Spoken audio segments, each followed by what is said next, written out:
Okay, so we're good to go. Okay.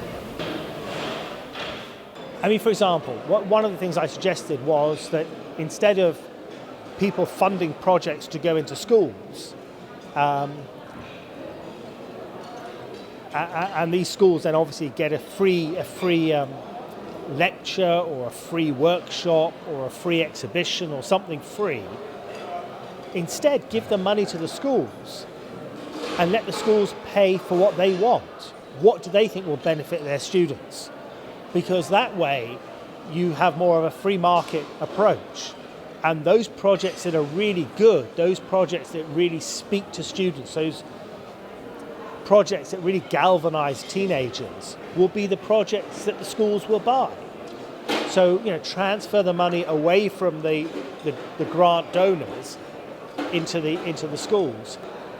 Another idea is to try and make projects sustainable. I really think that if a project's really good, and there are many projects that do this, they pay for themselves. There's a fantastic group of people in Britain called Festival of the Spoken Nerd. Helen Arney, Matt Parker, Steve Mould, and they mix music and comedy and experiments, and they tour the UK. They've probably done about 30 or 40 talks in the UK in the last 6 months, and people pay money to go and see them because they're great. There are some blogs and some YouTube science channels that are so popular that they get 300 million views. My friend Professor Richard Wiseman has a channel called Quirkology. So a Numberphile run by a chap called Brady Harron. He has 3 or 4 different video channels about science and maths and computers. Again, he's had 300 million views.